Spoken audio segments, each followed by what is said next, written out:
আগে আমাদের সিলেবাস সম্পর্কে জানতে হবে।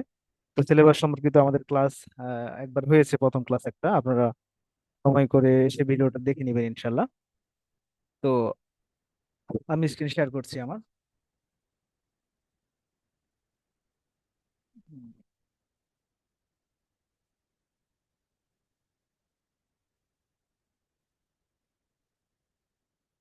তো আমাদের আইসিটি কোর্সে আমাদের কম্পিউটার বিষয়ে বিভিন্ন প্রশ্ন করা হয়ে থাকে। যেমন মনে করেন কম্পিউটারের আবিষ্কারের ইতিহাস, কম্পিউটারের বিভিন্ন যন্ত্রপাতি, কম্পিউটারের বিভিন্ন ডিভাইস, এ সম্পর্কিত প্রশ্ন করা হয়ে থাকে। এছাড়া রিসেন্ট কিছু প্রশ্ন আছে আমাদের, যেমন মনে করেন যে রিসেন্ট কোন কোম্পানিগুলো কম্পিউটারের হার্ডওয়্যার গুলো বেশি বেশি তৈরি করছে, বা বাংলাদেশে কোন কোন সফটওয়্যার তৈরি করা হচ্ছে, বা বর্তমানে সবচেয়ে পরিচিত যেমন ইলন ম্যাক্সের বিভিন্ন কোম্পানিগুলো কি কি তৈরি করছে। রিসেন্ট প্রশ্নগুলো আমরা জানা দরকার আমাদের। তো এগুলো জানার জন্য আমাদের অবশ্যই পেপার পত্রিকার দিকে নজর দিতে হবে। তো থিওরিটিক্যাল প্রশ্ন শুরু করার আগে আজকে আমরা প্রথম ক্লাস হিসেবে আমরা সংখ্যা নিয়ে আলোচনা করতে যাচ্ছি। আসলে এটা হচ্ছে আমার মনে তার হয় যে সাউন্ড আইসিটি। খুব ওঠানামা করতেছে। এখন কি ঠিক আছে স্যার? হ্যাঁ, ঠিক আছে। আচ্ছা, তাহলে হয়তো মাইক্রোফোনটা মুখে নিয়ে থাকতে হবে। আচ্ছা, এখন শোনা যাচ্ছে? জি, ক্লিয়ার। আচ্ছা, তো আমরা প্রথমে সংখ্যা পদ্ধতি নিয়ে শুরু করতে চাচ্ছি, যে আসলে সংখ্যা, যে আমরা কম্পিউটারে যে বিভিন্ন সংখ্যা ব্যবহার করে থাকি, আমরা ছোটবেলা থেকে এই সংখ্যা ব্যবহার করি, যেমন দশমিক সংখ্যা ব্যবহার করে থাকি। যেমন 0 থেকে 9 পর্যন্ত সবগুলো সংখ্যা ব্যবহার করা হয়, এবং এই সংখ্যা ব্যবহার করে আমরা অ্যালজাবরা সহ, বীজগণিত সহ, আমরা ক্যালকুলাস সহ বিভিন্ন গাণিতিক সমস্যার সমাধান করে থাকি। কিন্তু এখন আমরা জানবো বিভিন্ন সংখ্যা পদ্ধতি, যে সংখ্যাগুলো আমাদের কম্পিউটারে বা আমাদের দৈনন্দিন যে হার্ডওয়্যার বা সফটওয়্যার গুলো আছে সেগুলোতে কিভাবে কাজে লাগবে, কিভাবে আমরা ব্যবহার করব, সেগুলো সম্পর্কে জানবো। তো আমরা বেসিক ভাবে জানার চেষ্টা করি প্রথমে সংখ্যা পদ্ধতি কি। তো সংখ্যা পদ্ধতি কি জানার আগে আমাদের সংখ্যা পদ্ধতির আবিষ্কারের একটা ইতিহাস দেওয়া আছে, যে সংখ্যা আসলে কিভাবে আবিষ্কার করা হলো। তো আবিষ্কারের ইতিহাস থিওরিটিক্যাল একটা প্রশ্ন। এখান থেকে খুব বেশি প্রশ্ন করা হবে এমনটা না। যেমন প্রথম প্রশ্ন হতে পারে এখন, যে মিশরীয় সংখ্যা পদ্ধতি এটা কত সালে আবিষ্কার হয়, বা মিশরীয়রা কত অব্দের মাঝে সংখ্যা আবিষ্কার করা হয়। এখানে কিছু প্রতীক দেখতে পাচ্ছেন, আপনারা মনে হয় দেখতে পাচ্ছেন এখানে, যেমন 1 2 3 4 5 9 পর্যন্ত আমাদের সংখ্যা দেওয়া আছে। তো তারা এইভাবে সংখ্যা ব্যবহার করতো। আবার 10 ব্যবহার করার জন্য দেখেন একটা কি, উল্টা একটা ইউ ব্যবহার করতো, দেখতে পাচ্ছেন এখানে, দেখেন এইরকম একটা সংখ্যা ব্যবহার করতো। সরি, একটু দেখি আমি এটা কানেক্ট করে নিই আমার এটা। হুম, যেমন, তো তারা 10 ব্যবহার করার জন্য এরকম একটা উল্টা ইউ ব্যবহার করতো। আবার মনে করেন যে এখানে 100 ব্যবহার করার জন্য একটা উল্টা প্রশ্নবোধক চিহ্ন ব্যবহার করতো। এখানে দেখা যাচ্ছে না, যদিও আমাদের এখানে নিয়ে যেতে হবে হোয়াইট বোর্ডে বারবার। তো এরকম একটা তারা সংখ্যা ব্যবহার করতো। এটা হচ্ছে 100। তো এরকম যখন দেখা গেল যে বড় বড় সংখ্যা প্রয়োজন পড়লো, মানে 1 লক্ষ 2 লক্ষ, তখন তো আর এই সংখ্যাগুলো দ্বারা প্রকাশ করা আমাদের সম্ভব না। বড় বড় সংখ্যা তখন একটু কঠিন হয়ে যায়। তো এইরকম পরিস্থিতি থেকে আসলে সংখ্যা আবিষ্কারের আমাদের প্রয়োজনীয়তা অনুভব করা হয়। তো এরকম আস্তে আস্তে গ্রিকরা তাদের সংখ্যা আবিষ্কার করা শুরু করছিল। তো গ্রিকরা যেমন গ্রিক সংখ্যা আবিষ্কার করেছিল, একে অনেক সময় আয়নিক সংখ্যা বা আয়োনিয়াম সংখ্যা বা মাইলসিয়াম সংখ্যা বলা হয়, বা আলেকজান্দ্রিয়া সংখ্যা বলা হয়। তো এই প্রশ্নগুলো মাঝে মাঝে আসে পরীক্ষায়, দেখা যায় অনেক সময় যে আয়োনিয়াম সংখ্যা কোন। তো আমরা সবাই গ্রিক সংখ্যা নির্বাচকে চিনি, তাকে আয়োনিয়াম সংখ্যা বলা হয়, এটা আমাদের জানা দরকার। যেমন গ্রিক সংখ্যা আমরা সবাই ইতিমধ্যে আমরা সবাই চিনি, ব্যবহারও করে আসছি, যেমন আলফা বিটা গামা আমরা ইউজ করে থাকি। এখানে দেখা যাচ্ছে আলফা, এগুলো হচ্ছে ক্যাপিটাল লেটার, এগুলো হচ্ছে স্মল লেটার। তো এগুলো আমরা ব্যবহার করে আসি। তো আপনারা এগুলো একটু দেখে নেবেন, এবং এদের সংখ্যাবাচক মানগুলো নিচে দেওয়া আছে। সব থেকে যেটা গুরুত্বপূর্ণ এই টপিকের মধ্যে, সেটা হচ্ছে রোমান সংখ্যা পদ্ধতি। তো আমরা ছোটবেলা থেকে রোমান সংখ্যার সাথে মোটামুটি ভাবে সবাই একটু পরিচিত। তো এখানে আমরা একটা সঠিক নিয়ম দেখবো, যে আসলে রোমান সংখ্যা কিভাবে মনে রাখা যায়। তো 1 থেকে 9 পর্যন্ত বা 10 পর্যন্ত অটোমেটিক আমরা সবাই জানি। তো আমি একটু ক্লিয়ার করে দিচ্ছি আজকে আরো ভালো করে আহ কিভাবে আমরা রোমান সংখ্যাগুলো শুরু করতে পারি। যেমন দেখেন, তো আমরা এখানে 1 ব্যবহার করার জন্য সংখ্যা 1 ব্যবহার করি, 2 ব্যবহার করার জন্য 2 ব্যবহার করি, 5 ব্যবহার করার জন্য আমরা এই সংখ্যাটা ব্যবহার করি, এর সমতুল্য মান হচ্ছে 5। আবার 10-এর জন্য আমরা এই চিহ্নটা ব্যবহার করি। তো এখন প্রশ্ন হচ্ছে, যখন আমরা 11 লিখতে যাব তখন আমরা কি করব? এটা হচ্ছে আমাদের প্রশ্ন। তাহলে আমরা অনেক সময় লিখে থাকি এরকম, আমরা মুখস্থ করছি এটা অনেকে, যে এটা 11 হয়, আবার এটা হচ্ছে 9। কিন্তু এটা কেন, এটা কিভাবে হয়? তো এর একটা সহজ টেকনিক হচ্ছে, আমরা জানি যে এখানে আমরা জানি যে 1 সবচেয়ে ছোট সংখ্যা, এরপরে 2 এর থেকে বড়, তারপর এটা হচ্ছে 3, এটা হচ্ছে 2 এর থেকে বড়। তো যখন দেখবো আমরা একটা সংখ্যায় যে একটা ছোট সংখ্যা একটা বড় সংখ্যা থাকবে, এদের মাঝে যদি এই ছোট সংখ্যাটা যদি বড় সংখ্যাটার পরে থাকে, বুঝতে পারছেন আমার কথা, শোনা যাচ্ছে? জি স্যার। আচ্ছা, যদি আমি বলছি যে এই বড় সংখ্যাটার পরে যদি ছোট সংখ্যাটা থাকে, তাহলে আমরা এই দুইটা সংখ্যার মান যোগ করে দেব। যেমন এর মান হচ্ছে কত আমরা জানি 10, এবং এর মান হচ্ছে আমরা জানি 1। তাহলে 10 আর 1 যোগ করলে আমরা পাই হচ্ছে 11। বুঝতে পারছেন? মানে আবার যদি এরকম থাকে যে 1, এটা হচ্ছে এক্স, তাহলে দেখতে পাচ্ছি আমরা যে এখানে ছোট সংখ্যাটা বড় সংখ্যাটার পূর্বে আছে। যদি এরকম পূর্বে থাকে তাহলে আমরা এটাকে বিয়োগ করে দেব, বড় সংখ্যাটা থেকে ছোট সংখ্যাটা বিয়োগ করে দেব। যেমন আমরা এখানে করতে পারি 10 - 1 সমান সমান 9। বুঝতে পারছেন? তাহলে এখন মনে হয় যে কোনো সংখ্যা আমরা লিখতে পারবো। তো আমরা আর একটু দেখে আসি এখানে। যেমন দেখতে পাচ্ছি আমরা এখানে যে এল, এল মানে হচ্ছে আমাদের জানি যে 50, এবং সি মানে হচ্ছে 100। তাহলে যদি আমাকে বলা হয় যে এক্স এল এর মান কত হবে, আমি এখানে করে দিচ্ছি আপনাদেরকে। এখানে এটা মুছে দেই, আপনাদের আরো সুবিধা হবে। তা আমি বলছি এখানে যে এক্স মানে আমরা জানি 10, এবং এল মানে আমরা জানি 50।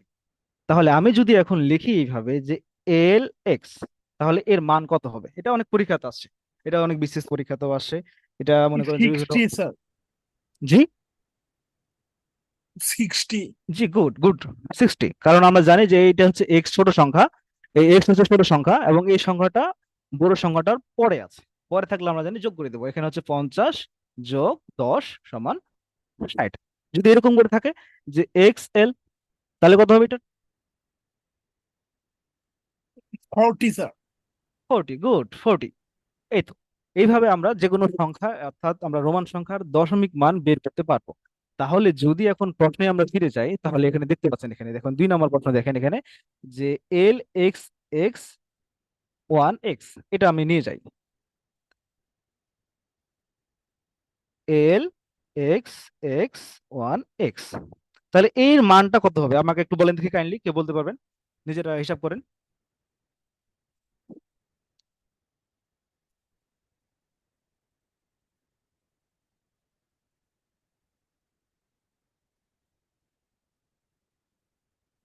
দেখেন, আমরা বলছিলাম যে এল 79 স্যার। 79। আচ্ছা, আমরা এখন বের করে দেখি উত্তর কারেক্ট কিনা। তাহলে আমরা জানি এখানে এল আছে, এক্স আছে, এক্স আছে, তাহলে কি আমরা জানি যে এই এক্স আর এক্স হচ্ছে এল এর থেকে ছোট, তাহলে আমরা অবশ্যই যোগ করে দেবো। তাহলে এল এর মান আমরা জানি 50, তারপরে এক্স এর মান জানি আমরা 10, পরের এক্স এর মানও আমরা জানি 10। এরপর দেখতে পাচ্ছি আমরা এখানে 1 এক্স আছে, তাহলে আমরা দেখি যে এই 1 সংখ্যাটা এক্স এর থেকে অবশ্যই কি ছোট। তাহলে এটাকে আমরা জানি যে এক্স থেকে মানে বিয়োগ হবে, তাহলে আমরা জানি এক্স এর মান হচ্ছে 10, 10 থেকে 1 বিয়োগ হলে 9। তাহলে আমরা এখানে 9 করবো। তাহলে উত্তর হলো 50, 60, 70, 79। বুঝতে পারছেন? আমার মনে হয় এখন যে কোনো রোমান সংখ্যার আমরা দশমিক মান বের করতে পারবো। দেখেন এই যে এখানে বাংলাদেশ ন্যাশনাল ক্যাডেট স্কোর অধিদপ্তরে একটা প্রশ্ন আসলে এখানে এটার মান কত, দশমিক মান কত। তাহলে আমরা বের করতে পারবো রোমান সংখ্যা x 1 x এর অর্থ কোনটি বা ওর দশমিক মান কোনটি। এরকম আবার রোমান সংখ্যা দেওয়া প্রশ্ন করা হয়েছে এখানে। আশা করি আপনারা এগুলো এখন দেখবেন, দেখেই আপনারা নিজেরা নিজেদেরকে অনেকভাবে প্রস্তুতি করে নেবেন। আশা করি আপনারা এই টপিকটা বুঝতে পেরেছেন। এরপরে যেটা আমাদের গুরুত্বপূর্ণ সংখ্যা বা আমাদের এখানকার গুরুত্বপূর্ণ জিনিস, সেটা হচ্ছে সংখ্যা পদ্ধতি। মূল যে জায়গায় আমরা ফিরে আসি, সংখ্যা পদ্ধতি আসলে কি? সংখ্যা পদ্ধতি বলতে আমরা যেটা বুঝি, আমরা বেসিক্যালি আমরা ছোটবেলা থেকে সংখ্যা পদ্ধতি সংখ্যা ব্যবহার করে আসি। তো সংখ্যা পদ্ধতি বলতে আমরা 0 থেকে 9 পর্যন্ত এই সংখ্যাগুলোকে বুঝে থাকি, যে এখানে মোট 10টা সংখ্যা আছে, এবং এই 10টা সংখ্যা ব্যবহার করে আমরা যে কোনো কাজ করে থাকছি। তো এই যে এখানে 0 1 2 3 4 5 6 7 8 9, এগুলো প্রতিটা এক একটা হচ্ছে অঙ্ক, আমরা এটা জানি। তো এরকম একাধিক অঙ্ক একসাথে মিলিত হয়ে, যেমন এখানে 1 2 একসাথে মিলিত হয়ে একটা সংখ্যা তৈরি হয়েছে যার মান হচ্ছে 12। আবার এখানে 6 7 8 এটার একটা তিনটা অঙ্ক একসাথে মিলিত হয়েছে 678। তাহলে আমরা দেখতে পাচ্ছি যে একাধিক অঙ্ক পরস্পরের সাথে যুক্ত হয়ে আমাদের সংখ্যা তৈরি হয়। তো এরকম আমাদের রোমান সংখ্যা হতে পারে, গ্রিক সংখ্যা হতে পারে, যে কোনো সংখ্যার যে কোনো অঙ্ক আমরা পারস্পরিক ভাবে যুক্ত হয়ে আমাদের অঙ্ক তৈরি হয় বা সংখ্যা তৈরি হয়, সরি। তাহলে সংখ্যা পদ্ধতির সংখ্যাটা আমাদের দাঁড়াচ্ছে যে একাধিক অঙ্ক বা চিহ্ন বা সাংকেতিক চিহ্ন ব্যবহার করে সংখ্যাকে লিখে প্রকাশ করার পদ্ধতিকে সংখ্যা পদ্ধতি বলা হয়। বুঝতে পেরেছেন? অর্থাৎ বিভিন্ন অঙ্ক বা সাংকেতিক চিহ্ন হতে পারে, সেটা অঙ্ক বা সাংকেতিক চিহ্ন ব্যবহার করে সংখ্যাকে লিখে প্রকাশ করার পদ্ধতিকে বলা হয় সংখ্যা পদ্ধতি। আমার কথা কি বুঝতে পারছেন আপনারা?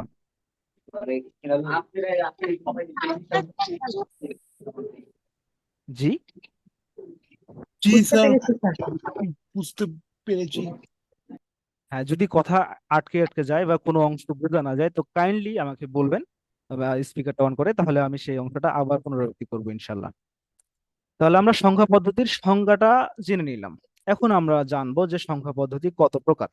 তো আমরা এই বই পড়ার আগে আমরা একটু নিজেরা দেখি যে সংখ্যা পদ্ধতি মূলত কয় প্রকার। তো আমি এখানে লিখছি, আপনারা একটু মনোযোগ সহকারে দেখবেন। সেই সাথে আপনাদের সবচেয়ে ভালো হবে যদি নিজেরা নিজেদের কাছে হাতে একটা খাতা একটা কলম রাখেন, তাহলে আমার সাথে সাথে নিজেরা প্র্যাকটিস করবেন এবং উত্তরগুলো আমাকে বলবেন।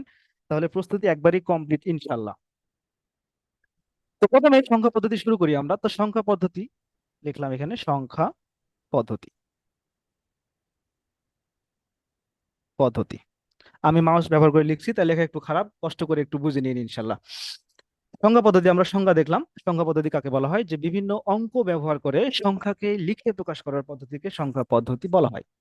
সংখ্যা পদ্ধতি মূলত দুই প্রকার। একটা হচ্ছে পজিশনাল সংখ্যা পদ্ধতি, আর একটা হচ্ছে নন পজিশনাল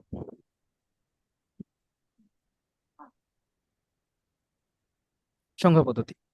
তাহলে পজিশনাল সংখ্যা পদ্ধতি কি আর নন পজিশনাল সংখ্যা পদ্ধতি কি, এটা আমাদের এখন জানতে হবে। তো পজিশনাল কাকে বলা হয় সেটা আমরা প্রথমেই দেখবো, তার আগে আমরা নন পজিশনাল শিখে আসি। নন পজিশনাল সংখ্যা পদ্ধতি বলতে বলা হয় বা যেটা আমরা বুঝি সেটা হচ্ছে যে সংখ্যাগুলোর নিজস্ব মান থাকবে কিন্তু স্থানীয় মান থাকবে না। আমরা ছোটবেলা থেকে স্থানীয় মান সম্পর্কে একটু হলেও মনে হয় সবাই জানি। যেমন আমি আগে একটা দশমিক সংখ্যা দিয়ে বুঝাচ্ছি, সংখ্যাটা আপনাদের মনে পড়ে যাবে। যেমন 2 3 4, এটা যদি একটা সংখ্যা হয় আমরা বলি একে 234। আমরা বলি একে যে 4 × একক। আমরা বলি, মনে পড়ছে সবার? সমান সমান বলি আমরা 4 এককে আমরা লিখি 1। বাংলিশ হয়ে যাচ্ছে একটু, আমি এটা মুছে দেই। আচ্ছা, 4 × 1 সমান সমান 4। আবার আমরা লিখি এখানে 3 × 10। তার মানে এই সংখ্যাটা 10 গুণ, 3-এর সাথে আমরা গুণ করব 10, তাহলে হবে সংখ্যাটা আমাদের 30। এরপরে আমরা বলতে পারি এখানে 2 × শতক সমান সমান লিখতে পারি আমরা 2 × 100, 200। আমরা যদি সংখ্যাগুলো যোগ করি তাহলে দেখবো আমরা 234 এই সংখ্যাটি পেয়ে যাব।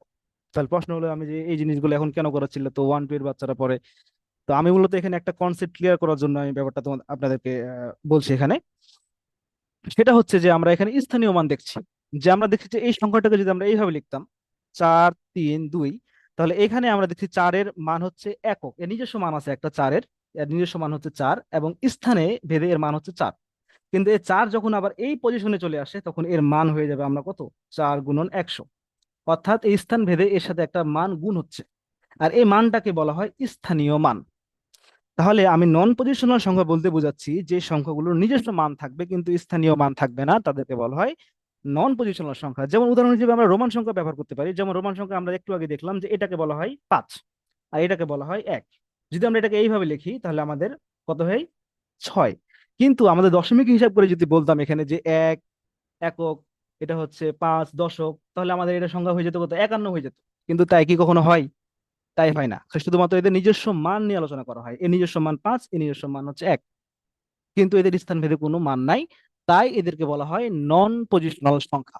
অর্থাৎ এদের নিজস্ব মান থাকলেও স্থানীয় মান থাকে না। আপনারা শর্টকাটে মনে রাখবেন, যাদের স্থানীয় মান থাকে না তারাই হচ্ছে নন পজিশনাল সংখ্যা। উদাহরণ হিসেবে বলতে পারেন রোমান সংখ্যা, মেয়ান সংখ্যা, তারপরে ট্যালি সংখ্যা। একটু আগে আমরা দেখলাম যে মিশরীয়রা ব্যবহার করতো প্রাচীন হায়ারোগ্লিফিক সংখ্যা। এই সবগুলো হচ্ছে আমাদের নন পজিশনাল সংখ্যা। আশা করি আপনাদের ব্যাপারটা ক্লিয়ার হয়ে গেছে। এখন আপনারা যদি এই পিডিএফটা একটু পড়ে দেখেন তাহলে এটা আরো ক্লিয়ার হয়ে যাবে। তো এরপরে আমরা চলে আসি পজিশনাল সংখ্যায়। তার আগে আমরা এটা ক্লিয়ার করে নেই।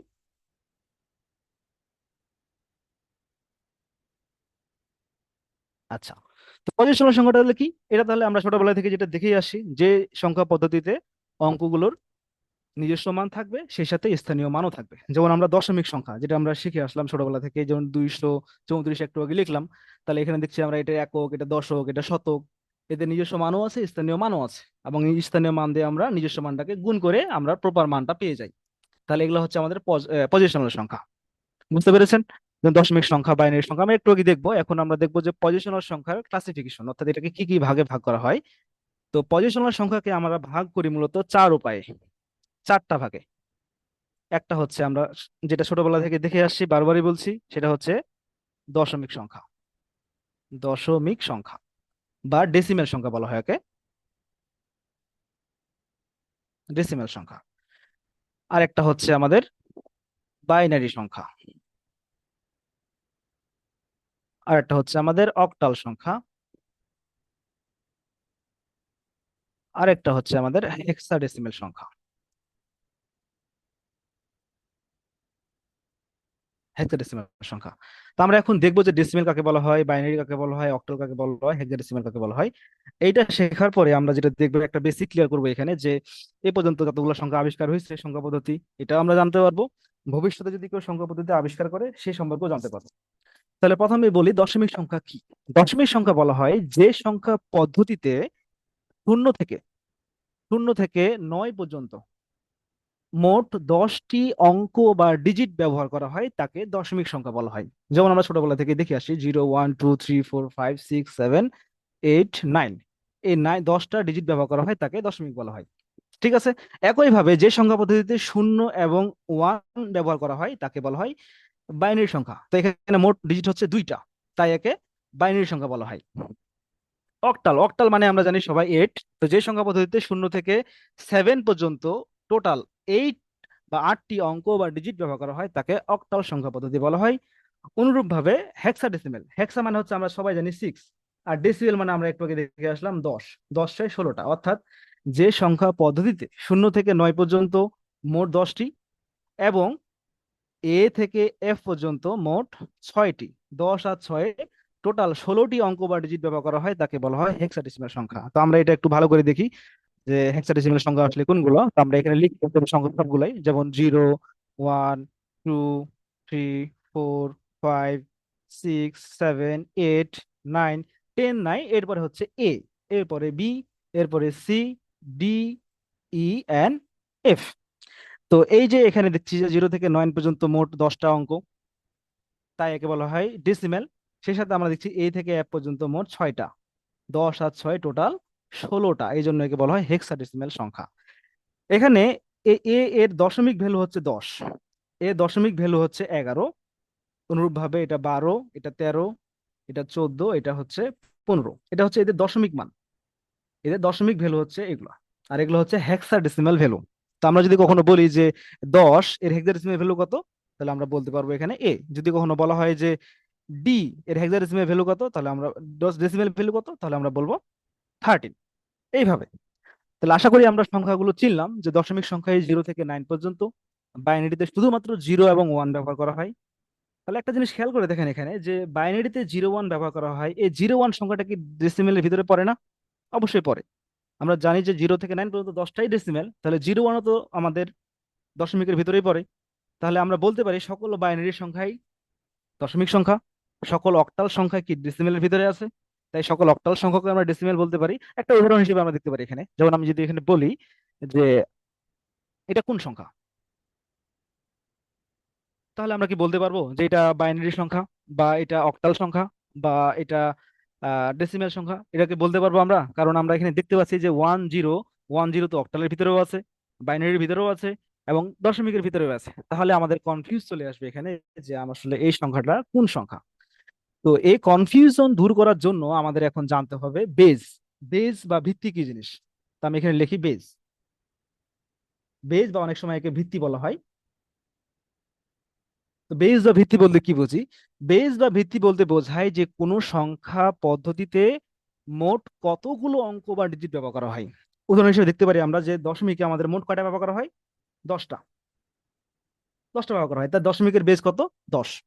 বাইনারিতে মোট কয়টা ব্যবহার করা হয়? 2টা। তাহলে বাইনারির বেজ কত হবে বা ভিত্তি কত হবে? 2। অনুরূপভাবে অক্টালে মোট কয়টা ব্যবহার করা হয়? 8টা। তাহলে অক্টালের বেজ বা ভিত্তি কত হবে? 8। অনুরূপভাবে হেক্সাডেসিমেলের ভিত্তি হবে আমাদের 16। এই যে 16, বুঝতে পারছেন? তাহলে আমরা বেস বা ভিত্তি আমরা শিখলাম, যে কোনো সংখ্যা পদ্ধতিতে মোট কতগুলো অঙ্ক বা ডিজিট ব্যবহার করা হয়। এই সংখ্যাগুলো লিখে দেওয়া থাকবে আপনাদের বইয়ে, যেটা বই দেওয়া হবে আপনাদেরকে সবগুলো লেখা থাকবে। কাজে যে কোনো সময় পড়লে আপনারা বুঝতে পারবেন। তাহলে ভিত্তি লেখার একটা নিয়ম আছে। যেমন ভিত্তি লিখতে হয় এই প্রথম বন্ধনীতে সংখ্যা থাকবে, মনে করো 1 2 3 একটা সংখ্যা। বেজ লিখতে হয় নিচে, এখানে লিখতে হয় বেজ। তাহলে আমি যদি এখন লিখি যে 1 2 3, এটা একটা সংখ্যা লিখলাম এবং বেজ লিখলাম 10, তাহলে এই 10 দেখে আমরা বুঝবো যে এটা একটা দশমিক সংখ্যা। দশমিক সংখ্যা। অনুরূপ ভাবে যদি আমি এখানে লিখি নিচে যে 1 2 3, এটা যদি 8 লিখি, তাহলে এটা আমরা বলতে পারবো এটা অক্টাল সংখ্যা। তাহলে আমরা এখন এই সংখ্যা দেখে মূলত চিনবো না, আমরা দেখবো এই বেজ দেখে যে বেজ কত। বেজ যদি 8 হয় তাহলে অক্টাল, বেজ যদি 10 হয় তাহলে দশমিক, বেজ যদি 2 হয় যেমন 1 0 1 1 1 2 দেওয়া আছে, তাহলে এটা অবশ্যই আমাদের বাইনারি সংখ্যা। এখন যদি বলা হয় যে 1 0 1 1 1, এই সংখ্যাটা দশমিক লিখলাম, এটা কি ঠিক হবে? কেউ একজন বলেন এটা কি ঠিক?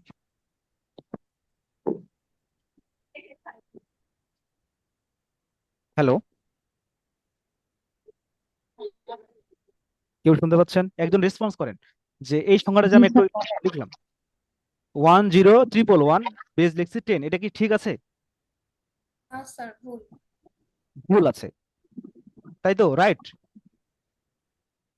জি, এটার বেস 2 এটা হবে। ঠিক স্যার, না, সঠিক একজন, আছে। হ্যাঁ একজন বললেন যে এটা আসলে ভুল আছে। আমরা দেখতেছি যে 1010 মানে তো বাইনারি সংখ্যা। তার আগে আমি ক্লিয়ার করে বলে দিই যে এই 0 থেকে 9 এর ভিতরে এখানে এই জায়গায় কি আমাদের 0 1 নাই? 0 1 2 3 4 5 6 7 8 9, তো এখানেও তো আমাদের 0 1 আছে। তো 0 1 যদি আমাদের দশমিকের ভিতরেও তো আছে, বাইনারির ভিতরে অবভিয়াসলি 0 1ই আছে, এখানে 0 1 ছাড়া অন্য কোনো সংখ্যা ব্যবহার করা হয় না। অক্টালের ভিতরেও তো 0 1 আছে, 0 থেকে 7 পর্যন্ত যেহেতু, তাহলে 0 1 তো এখানেও আছে। তাহলে আমরা এটাকে অবভিয়াসলি বলতে পারি এটা কারেক্ট, এটা আমাদের দশমিক সংখ্যা হতে পারে। হ্যাঁ, এটা একেধারে এটা বাইনারিও হতে পারে, এটা অক্টাল হতে পারে, এটা হেক্সাডেসিমালও হতে পারে। তার মানে সবগুলোই হতে পারে, কারণ সবগুলো সংখ্যার ভিতরে তো 0 1 আছে। ক্লিয়ার? আপনারা কি বুঝতে পারছেন? জি স্যার, এবার হ্যাঁ বুঝতে তাহলে পারছি। হ্যাঁ তাহলে এখন আমাকে বলেন, আমি সবাইকে ক্লিয়ার করে দিলাম। তাহলে এখন বলেন যে এটা রাইট কিনা, আমি লিখতেছি, আপনারা বলবেন যে সঠিক কিনা ভুল।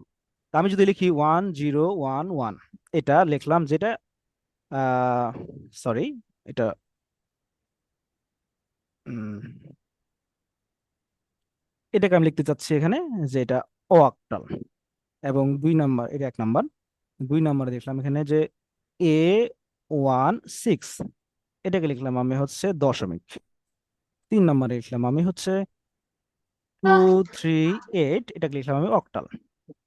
এবং 4 নাম্বারে লিখলাম আমি যে 8 7 3, এটাকে লিখলাম আমি হচ্ছে দশমিক। এবং সেই সাথে আমি এখানে আরো লিখি, আচ্ছা এটাই করি আমরা আপাতত। তাহলে এখন বলেন আমাকে যে এখানে কোনটা কোনটা সঠিক আর কোনটা কোনটা ভুল। তো প্রথমে 1 নাম্বারের কথা চিন্তা করি আমরা, যে 1 নাম্বারে দেখতেছি আমরা যে এখানে সংখ্যাটার বেজ দেওয়া আছে 8 এবং ভিতরে আছে 0 আর 1। তো 0 1 আর 1 তো অক্টালের ভিতরে আছে, তাহলে কি এটা কারেক্ট না কারেক্ট না? স্যার এটা তাহলে রাইট হবে। সঠিক তাহলে এটা স্যার। অবশ্যই রাইট।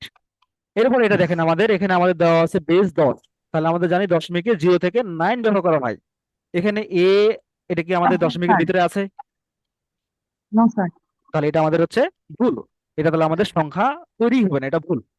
এরপরে এখানে দেখেন আমাদের এখানে দেওয়া আছে পেজ আমাদের অক্টাল, আমরা জানি অক্টালে 0 থেকে 7 এই সংখ্যাগুলো ব্যবহার করা হয়, কিন্তু এখানে এখন 8 আছে। তো 8 কি অক্টালে ব্যবহার করা যাবে? না স্যার, এটাও ভুল। তাহলে এটাও ভুল, রাইট। এবার দেখেন এখানে দশমিক দেওয়া আছে এবং ভিতরে 8 7 3 দেওয়া আছে, এটা কি আমাদের ঠিক আছে? স্যার এটা ঠিক আছে, কারণ 0 থেকে 9 হচ্ছে দশমিক। গুড, এই তো আপনারা বুঝে গেছেন। তাহলে আশা করা যায় আপনারা যে কোনো সংখ্যা দেখে চিনতে পারবেন লিস্ট যে এটা কোন সংখ্যা পদ্ধতি। তাহলে আপনাদের একটা আমি শর্টকাট টেকনিক শিখাই দিই যে আসলে আমরা কিভাবে মনে রাখবো। টেকনিকটা হচ্ছে এখানে যে আমি একটা সংখ্যা লিখলাম, এখানে মনে করেন এটা যে কোনো সংখ্যা লিখলাম, সরি এটা আর একটু ভালোভাবে লেখা যায়। তো আমি নতুন একটা পেজ নিয়ে নেই, তাহলে আপনাদের আরো সুবিধা হবে। আচ্ছা, আমি একটা এখানে সংখ্যা লিখতে চাচ্ছি, যে কিভাবে আমরা বেজ লিখবো এবং সেই বেজে কতগুলো সংখ্যা থাকতে পারে, এটা একটা মানে বেসিক প্রশ্ন। আপনারা দেখেন, যদি একটা সংখ্যা পদ্ধতির এখানে এটা একটা সংখ্যা থাকবে ভিতরে, যে কোনো একটা সংখ্যা থাকলো এখানে, এই সংখ্যাটার বেজ দেওয়া আছে n সংখ্যক। n এর মান আমাদের বলতে পারি n = 1 2 3 4, যাই হোক 5, ডট ডট ডট যে কোনো হতো, অসীম বন্ধু চলুক। এন এর মান যদি আমার এখন যাই বলবো, এন এর মান যা হবে এর ভিতরে, এর মানে এখানে যা হবে এর ভিতরে আমাদের সংখ্যাগুলো হবে 0 থেকে n-1 পর্যন্ত।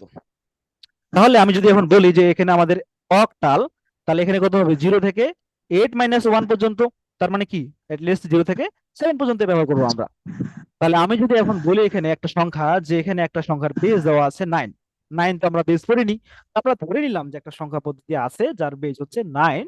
তাহলে এখানে আমরা সংখ্যা ব্যবহার করতে পারবো 0 থেকে 9-1 অর্থাৎ 8 পর্যন্ত। তো 0 থেকে 8 পর্যন্ত। তাহলে আমি যে একটা সংখ্যা বলি এখানে যে 238, এখানে দিয়ে আমি 9, তাহলে এই সংখ্যাটা ঠিক না ভুল? স্যার তাহলে ঠিক আছে এটা। তাহলে অবশ্যই ঠিক আছে। তাহলে আমরা একটা জিনিস এখানে মনে রাখবো এই জায়গায়, যে এখানে দেখবো যে n এর মান যা হবে অর্থাৎ আমাদের বেস যা হবে ওই সংখ্যাটা বেস থেকে 1 কম পর্যন্ত হবে। যেমন হেক্সাডেসিমাল সংখ্যায় 0 থেকে আমরা জানি কি 1 পর্যন্ত, 1 এর মান আমরা জানি কত 15। তো হেক্সাডেসিমাল সংখ্যায় আমাদের জানি 0 থেকে 16-1 অর্থাৎ 15 পর্যন্ত ব্যবহার করা হয়, 0 থেকে 15। আর 15 মানে আমরা জানি f, তাহলে এর বেজ এখানে 16। বুঝতে পারছেন? তাহলে আপনাদের এখন যে কোনো সংখ্যা বানাই দেওয়া হোক, আমি যদি একটা সংখ্যা বলি, যে এখানে একটা সংখ্যা যদি বলি আমি এখন যে 234, এখানে দিলাম আমি বেজ 3, তাহলে এটা কি আমাদের কারেক্ট হবে? না স্যার। এটা অবশ্যই আমাদের রং। কারণ হচ্ছে এখানে যদি আমরা 3 ব্যবহার করি তাহলে এখানে অবশ্যই 3 কম হতে হবে, 0 থেকে 2 পর্যন্ত ব্যবহার করতে হবে। বুঝা গেছে? জি স্যার। তাহলে আশা করা যায় যে আপনারা সংখ্যা পদ্ধতি কি এটা আমরা জানলাম, যে বিভিন্ন অঙ্ক বা সাংকেতিক চিহ্ন ব্যবহার করে সংখ্যাকে লিখে প্রকাশ করার পদ্ধতিকে সংখ্যা পদ্ধতি বলা হয়। এবং সংখ্যা পদ্ধতি আমরা জানলাম দুই প্রকার, একটা হচ্ছে পজিশনাল, যেটা নিজস্ব মান আছে এবং স্থানীয় মানও আছে, এবং আরেকটা জানলাম নন পজিশনাল, যেটার নিজস্ব মান থাকলেও কোনো স্থানীয় মান নেই। এবং পজিশনাল সংখ্যার প্রকারভেদে আমরা দেখলাম 4 প্রকার। একটা হচ্ছে বাইনারি সংখ্যা, যেটা 0 থেকে 1 পর্যন্ত মোট 2টি অঙ্ক বা ডিজিট ব্যবহার করা হয়, তাই বাইনারি। অক্টালে 0 থেকে 7, ডেসিমেলে 0 থেকে 9 পর্যন্ত, এবং হেক্সাডেসিমাল সংখ্যায় 0 থেকে 9 এবং a থেকে f পর্যন্ত মোট 16টি অঙ্ক বা ডিজিট ব্যবহার করা হয়। সেই সাথে আমরা যেটা দেখলাম সেটা হচ্ছে সংখ্যা পদ্ধতির বেজ বা ভিত্তি। আর এই বেজ বা ভিত্তি বলতে আমরা যেটা বুঝলাম যে কোনো সংখ্যা, কেউ কি কথা বলছেন? বুঝতে পারছি না। হ্যালো, আমাকে শুনতে পাচ্ছেন? স্যার এটা হয়তো এমনি মাইক্রোফোন অন করে রাখছে। ও হ্যাঁ আচ্ছা, স্যার। ঠিক আছে ঠিক আছে। আচ্ছা, এরপরে আমরা জানলাম বেজ বা ভিত্তি। তাহলে বেজ বা ভিত্তি বলতে বুঝলাম আমরা যে কোনো সংখ্যা পদ্ধতিতে মোট কতগুলো অঙ্ক বা ডিজিট ব্যবহার করা হবে সেই সংখ্যাটাকেই বলা হয় বেজ বা ভিত্তি। আর এই বেজ বা ভিত্তি দেখেই আমরা যে কোনো সংখ্যাকে চিনতে পারবো আসলে এটা কোন সংখ্যা। তাহলে বেজ বা ভিত্তি আমাদের শুধু যে বাইনারি 2, অক্টালের 8, দশমিকের 10 আর হেক্সাডেসিমেলের 16 এই চারটাই নয়। বেজ বা ভিত্তি যে কোনো সংখ্যা হতে পারে, যেমন এটা 8 হতে পারে, 9 হতে পারে, 10 হতে পারে, 11 হতে পারে। তবে এই জিনিসগুলা মনে করে এই জিনিসগুলো আমাদের এখনো আবিষ্কার করেনি বা এগুলো আমাদের ব্যবহার করা হয়নি। কিন্তু যদি প্রশ্ন একটা করেই থাকে কখনো কখনো, এটা মূলত আমি এইচএসসি লেভেলে আমি খুব খেয়াল করছি, বিভিন্ন বোর্ড পরীক্ষা তো হয় বা অ্যাডমিশন পরীক্ষাগুলো তো হয়, যে এরকম থাকে যে একটা সংখ্যা দেওয়া আছে 234, এটা দশমিক সংখ্যা দেওয়া আছে, বললো যে এই সংখ্যাটার 5 ভিত্তিক সংখ্যায় কত। তো ছেলেপিলে দেখে যে সংখ্যা পদ্ধতিতে শুধুমাত্র 4টাই আমরা জানি, বাইনারি, অক্টাল, ডেসিমেল, হেক্সাডেসিমেল, তাহলে 5 ভিত্তিক সংখ্যা আবার কই? তো 5 ভিত্তিক সংখ্যা তো আমরা চিনি না। তাহলে 5 ভিত্তিক সংখ্যা চিনতে এখন তাহলে আপনাদের অসুবিধা হবে না। তাহলে 5 ভিত্তিক সংখ্যা কোনগুলো হবে? 0 থেকে 4 পর্যন্ত সংখ্যাগুলোই হচ্ছে 5 ভিত্তিক সংখ্যা। বুঝতে পারছেন? জি স্যার বুঝতে পারছি।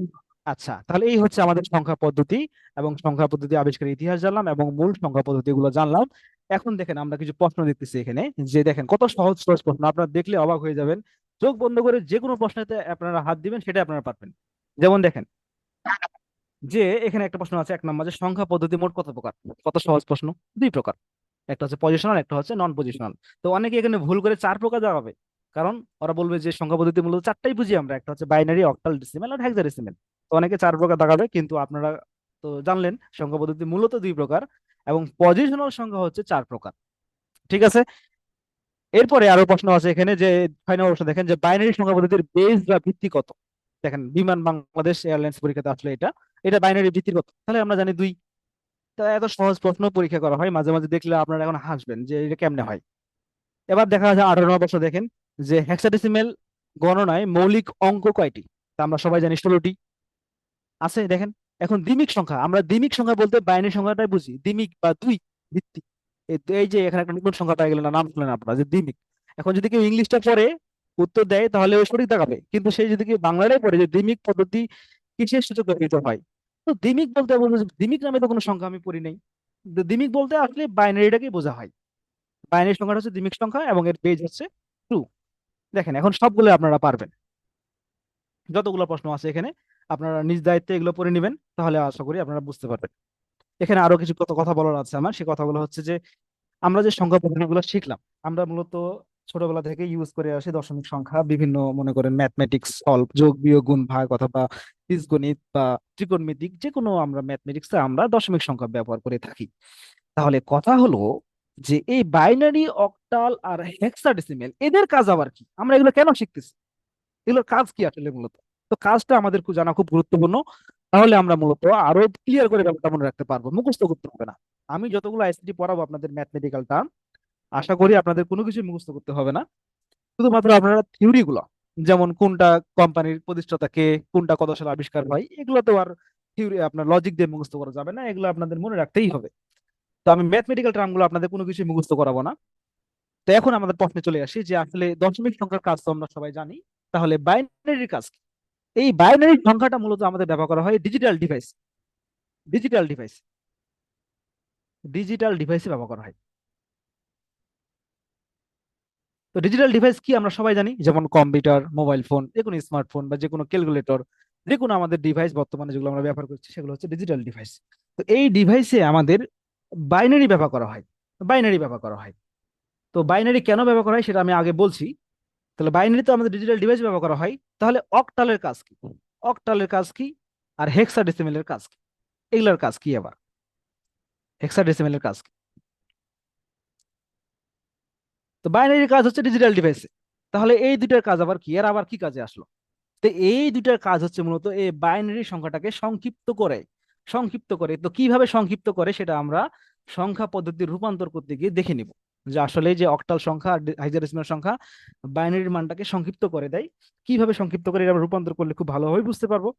তাহলে এখন প্রশ্ন হচ্ছে যে ডিজিটাল ডিভাইসে বাইনারি ব্যবহার করা হয়, কিন্তু কেন, কিন্তু কেন ব্যবহার করা হয় সেটা আমাদের জানতে হবে এখন। তো জানার জন্য আমি আপনাদেরকে একটু ক্লাস 9-10-এর বইয়ে ফিরে নিয়ে যেতে চাই, যে 9-10-এর বইয়ে আমরা সবাই সাধারণত পড়ে থাকি সার্কিট, ডিজিটাল সার্কিট বা লজিক বর্তনী পড়ে থাকি। তো আমরা তুল্য রোধের ব্যাপারে অনেক কিছু জানি, যে তুল্য রোধ ব্যবহার করতাম, সিরিজ বর্তনী, সমান্তরাল বর্তনী, এগুলো দেখি না। আবার আমরা বাসা বাড়িতে সুইচ ব্যবহার করে থাকি, সুইচ তো সবাই ব্যবহার করি, সবাই চিনি। তো আমি সুইচ নিয়ে একটা কথা বলে থাকি যে সুইচ জিনিসটা কেমন। তা আমি মনে করলাম যে একটা সার্কিট, আমাদের এই সার্কিটের এখানে একটা ব্যাটারি লাগাইলাম, দেখেন এটা ব্যাটারি লাগাইলাম, আমাকে এখানে একটা সুইচ লাগাইলাম, এটা হচ্ছে সুইচ মনে করেন। এই সুইচের আমি এই জায়গায় একটা লাগাইলাম বাল্ব, বৈদ্যুতিক বাল্ব। তো এটা আমাদের পজিটিভ প্রান্ত ব্যাটারি, এটা হচ্ছে নেগেটিভ প্রান্ত। তো আমরা সবাই জানি যে পজিটিভ প্রান্ত থেকে আমাদের বিদ্যুৎ গিয়ে আবার নেগেটিভ প্রান্ত ফিরে আসবে, অর্থাৎ উচ্চ বিভব থেকে নিম্ন বিভবের দিকে যাবে। তাহলে এখন বলেন এখানে আমাদের কারেন্ট যাচ্ছে, কারেন্টের মানকে বললাম আমরা আই বা অ্যাম্পিয়ার। এখান থেকে বিদ্যুৎ যাচ্ছে, এখন আমাদের সুইচটা কি আছে, অফ আছে না? তো সুইচ অফ থাকলে এখন বলেন দেখি যে এখানে বাতিটা কি জ্বলবে? কেউ বলেন বাতি কি জ্বলবে? না স্যার, জ্বলবে তাহলে না। বাতি জ্বলতে গেলে আমাদের এই সুইচটাকে অন করতে হবে। যদি আমরা এই সুইচটা অন করি তাহলে আমাদের এবার সে কারেন্ট গিয়ে, বিদ্যুৎ গিয়ে আমাদের এই বাল্বের ভিতরে যখনই আসবে তখন আমাদের বাল্বটা জ্বলে আসবে। তাহলে দেখেন তো এই সার্কিট গুলোর একটা দুইটা অবস্থা আছে, একটা হচ্ছে অফ অবস্থা আর একটা হচ্ছে অন অবস্থা। তাহলে এই অফ অবস্থাটাকে আমরা বাইনারিতে রিপ্রেজেন্ট করি 0 দ্বারা, এবং অন অবস্থাটাকে আমরা প্রকাশ করি 1 দ্বারা। তাহলে এই দুইটা ডিজিট দ্বারা এই দুইটা অবস্থাকে, অফ কে বোঝাচ্ছে অফ বোঝানো যায় এবং 1 দ্বারা অন কে বোঝানো যায়। তো আমাদের সার্কিট গুলো মূলত এইভাবে কাজ করে, যে বিভিন্ন সার্কিটে যেমন বিদ্যুতের উপস্থিতি আছে কি না, বা আমাদের বাতি এখানে জ্বলতেছে, জ্বলবে কি না, তাহলে এটাও একটা দুইটা উত্তর দিতে পারে না, জ্বলবে কি, জ্বললে হচ্ছে 1, আর না জ্বললে যদি অফ থাকে তাহলে হচ্ছে অফ। তাহলে আমাদের কন্ডিশন তো মূলত দুইটা, আমরা সুইচ অন করলে বাতি জ্বলে, সুইচ অফ করলে বাতি নিভে যায়। তাহলে এই যে দুইটা সিচুয়েশন, এই দুইটা সিচুয়েশনকে আমাদের বোঝানোর জন্য বাইনারিতে এই দুইটা ডিজিট যথেষ্ট। যদি এখানে ডেসিমেল ব্যবহার করা হতো, ডেসিমেলের সংখ্যা কয়টা, 10টা। তো এই 10টা সংখ্যার জন্য আমাদের এই সার্কিটে 10টা সিচুয়েশন বা 10টা অবস্থা মনে রাখা লাগতো। তাহলে আমরা যখন সার্কিট ডিজাইন করব তখন 10টা কথাকে চিন্তা করে বা 10টা অবস্থাকে চিন্তা করে যদি আমরা সার্কিট ডিজাইন করতে চাই, তাহলে এটা আমাদের জন্য, হিউম্যানের জন্য আমাদের অনেক কঠিন, অনেক টাফ ব্যাপার। তো এই জন্য দশমিক বা অন্য কোনো সংখ্যা আমাদের এই সার্কিটে ব্যবহার করা হয় না, শুধু ব্যবহার করা হয় বাইনারি সংখ্যা। কারণ এই দুইটা সংখ্যা দ্বারা এই দুইটা অবস্থাকে খুব সহজেই বোঝানো যায়। এই জন্য যে কোনো ডিজিটাল ডিভাইসে আমরা বাইনারি সংখ্যা ব্যবহার করে থাকি। তো এটা আপনারা আমাদের বইটাতে দেওয়া থাকবে, আরো ভালো করে ওখানে পড়লে বুঝতে পারবেন। এটা হচ্ছে মেন লজিক, এটা হচ্ছে মেন কনসেপ্ট। তাহলে আমরা দেখলাম যে যে কোনো ডিজিটাল ডিভাইসে বাইনারি ব্যবহার করা হয়, এবং এই বাইনারি সংখ্যাটাকে ছোট করতে, যেমন এটা একটা বাইনারি সংখ্যা, মনে করেন 10111, এটা একটা বাইনারি সংখ্যা, এটা আমাদের মানুষের পড়তেও অনেক কঠিন লাগে, অনেক বড় একটা সংখ্যা, মনে রাখাও কঠিন। তো এই সংখ্যাটাকে আমাদের ছোট করতে বা সংক্ষিপ্ত করতে মূলত আমরা অক্টাল ইউজ করি, অথবা আমরা হেক্সাডেসিমাল ইউজ করি। তো আমরা কিভাবে ছোট করবো সেই সংখ্যাটাকে, সেটা আমরা পরবর্তীতে গিয়ে দেখবো। এছাড়া অক্টাল হেক্সাডেসিমাল আরো অনেক কাজ আছে। তো এগুলা আমাদের কম্পিউটার সায়েন্সের দরকার হয়, আপনাদের অত ডিপলি প্রশ্ন আসবে না আশা করা যায়, এগুলা প্রশ্ন আমি দেখিনি। তো এটা আমি না বলি আর, আমরা ফিরে যাই পরবর্তী সংখ্যাতে, পরবর্তী কাছে। তো এরপরে আমাদের যেটা আছে সংখ্যা পদ্ধতি, আমরা চিনলাম যে সংখ্যা পদ্ধতি কি এবং এটা কত প্রকার এবং কোনটার বেস কত। তো যদি আমরা শুধু এই জিনিসগুলোই জানি, তাহলে আমরা দেখেন এখন কতগুলো প্রশ্ন সলভ করতে পারি। দেখেন অনেকগুলো প্রশ্ন দেওয়া আছে, যেমন এখানে দেওয়া আছে যে এই যে 53D, এটা কোন ধরনের সংখ্যা। এটা আমরা জানি অবশ্যই কি এখানে ডি আছে, মানে কি অবশ্যই কি এটা হেক্সাডেসিমাল সংখ্যা, যদি বেস দেওয়া নাই। এখানে কিন্তু বেস দেওয়া নাই। তো বেস দেওয়া না আছে, তাও আমরা চিনতে পারলাম কি এটা হেক্সাডেসিমাল সংখ্যা, কারণ ডি ডি অন্য কোনো সংখ্যাতে নাই, এবিসিডি শুধুমাত্র হেক্সাডেসিমালই আছে। এটা দেখে আমরা চিনবো এটা একটা হেক্সাডেসিমাল সংখ্যা। এখন এখানে দেখেন যে 173 সংখ্যাটি কোন সংখ্যা পদ্ধতির উদাহরণ। তাহলে এখন বলেন যে 173 এটাকে বাইনারি হওয়া সম্ভব? বাইনারিতে কোশ্চিন কালও হবে না, কারণ বাইনারিতে শুধু 0 1 আছে, তাহলে বাইনারি বাদ। তাহলে অক্টাল হওয়া সম্ভব, কারণ অক্টালে 0 থেকে 7 ব্যবহার করা হয়, তাহলে অক্টাল হবে অবভিয়াসলি। এরপরে ডেসিমেল তো অবশ্যই হবে, কারণ ডেসিমেলে 0 থেকে 9 পর্যন্ত, হেক্সাডেসিমেলে 0 থেকে 16 পর্যন্ত, অর্থাৎ 15 পর্যন্ত, তাহলে এটা তো সবগুলো হবে, অক্টালও হবে, ডেসিমেল হবে, হেক্সাডেসিমেল হবে। এই জন্য উত্তর হবে কি সবগুলো। এই যে উত্তর খ। বুঝতে পারছেন? এই হচ্ছে আমাদের। তাহলে আমরা এখন সংখ্যা পদ্ধতি চিনতে পারলাম, এবং আশা করা যায় যে এই সংখ্যা পদ্ধতি সম্পর্কিত আপনাদের যত প্রশ্ন থাকবে সবগুলো করতে পারবেন, সবগুলোই পারবেন। সেই সাথে আমি আর একটা জিনিস আপনাদের ক্লিয়ার করে দিই এখানে, যে পজিশনাল সংখ্যা আরো একটা আমাদের পরিচিত আছে। যেমন আমরা জানি এটা দশমিক সংখ্যা, 2 3 4, এটা দশমিক সংখ্যা। কিন্তু সব দশমিক সংখ্যা কি এমনই হয়? কখন এমন হতে পারে না যে 2 3 4.50, এটা ফুল একটা দশমিক সংখ্যা হতে পারে না। এই যে মধ্যখানে দশমিক আছে। তা আমরা এখন এই সংখ্যাটা সম্পর্কিত একটু বিস্তারিত ভাবে জানবো। তা আমি চলে আসি একটা ক্লিয়ার পেজে। আমি একটা দশমিক সংখ্যা লিখলাম, দশমিক বা যে কোনো সংখ্যা, আমি দশমিক নিয়ে বুঝাচ্ছি, আপনাদের ভালো বুঝতে সুবিধা হবে। নিলাম একটা সংখ্যা যে 25 6 7, এটা সংখ্যা 0.3216, এটা একটা হচ্ছে দশমিক সংখ্যা, পেজ দিলাম 10। তো এই দশমিক সংখ্যাতে আমরা জানি এটাকে বলা হয় পূর্ণ অংশ, এটাকে বলা হয় পূর্ণ অংশ, বা সংখ্যা লিখলাম পূর্ণাংশ। আর এই অংশটাকে বলা হয় ভগ্নাংশ, এটা আমরা সবাই জানি, ভগ্নাংশ। আর এই বিন্দুটার নাম হচ্ছে রেডিক্স পয়েন্ট বা দশমিক বিন্দু, দশমিক বিন্দু, দশমিক বিন্দু। এটা তো আমরা সবাই জানি যে এটাকে বলা হয় পূর্বের অংশটাকে বলা হয় আমাদের পূর্ণ অংশ, এবং এই পরের অংশটাকে বলা হয় ভগ্নাংশ, এবং এটাকে বলা হয় রেডিক্স পয়েন্ট বা দশমিক বিন্দু। আমরা এই তিনটা যে শিখলাম। এখন আমাদের এখানে আরো কিছু পরিচিত আছে, পরিচিতগুলো আমি নিচে লিখছি। যেমন এই সংখ্যাটা আমি আবার লিখি এখানে, 2 5 6 7.3 2 1 6, এটা একটা দশমিক সংখ্যা লিখলাম। তা আমরা দেখতে পাচ্ছি এখানে, আমরা জানি কি এটা একক সংখ্যা, একক, এটা হচ্ছে দশক, এটা শতক, এটা হাজার। তাহলে এখন বলেন আমাদেরকে যে এই সংখ্যাগুলো যখন আমরা গণনা করি, তখন আমরা ডান পাশ থেকে গণনা করি এবং আস্তে আস্তে বাম পাশে যাই। তো বাম পাশে যত যাই সংখ্যাটার মান তত বাড়তে থাকে, অর্থাৎ পজিশনের মান আমাদের বাড়তে থাকে, তাই না? তাহলে পজিশনের মান যদি বাড়তে থাকে, তার মানে আমরা বলতে পারি যে এই সংখ্যাটার ভ্যালু যা, এই সংখ্যাটার ভ্যালু অনেক বেশি। তাই জন্য এই সংখ্যাটাকে বলা হয় MST, এর পুরো হচ্ছে মোস্ট সিগনিফিকেন্ট বিট, অর্থাৎ সবচেয়ে গুরুত্বপূর্ণ সংখ্যা। কারণ এই সংখ্যাটার মান একটু বেশি। আমরা জানি কি এর মান হচ্ছে 7, এর মান হচ্ছে কত 2000, তাহলে অবশ্যই এর মানটা বেশি, অর্থাৎ এর স্থানীয় মানটা বাড়তে থাকে বাম পাশে গেলে। তাহলে এটাকে বলা হয় MSB। আর যেহেতু এর মান কম, এই জন্য একে বলা হয় LSB, অর্থাৎ least significant bit, significant bit, most significant bit, হচ্ছে লেস্ট সিগনিফিকেন্ট বিট। এটা আমাদের সিটে দেওয়া আছে, আপনারা দেখতে পারবেন। অর্থাৎ সব থেকে গুরুত্বপূর্ণ সংখ্যা, এটা হচ্ছে সব থেকে কম গুরুত্বপূর্ণ সংখ্যা। এটা তো আপনাদের ক্লিয়ার হয়ে গেছে।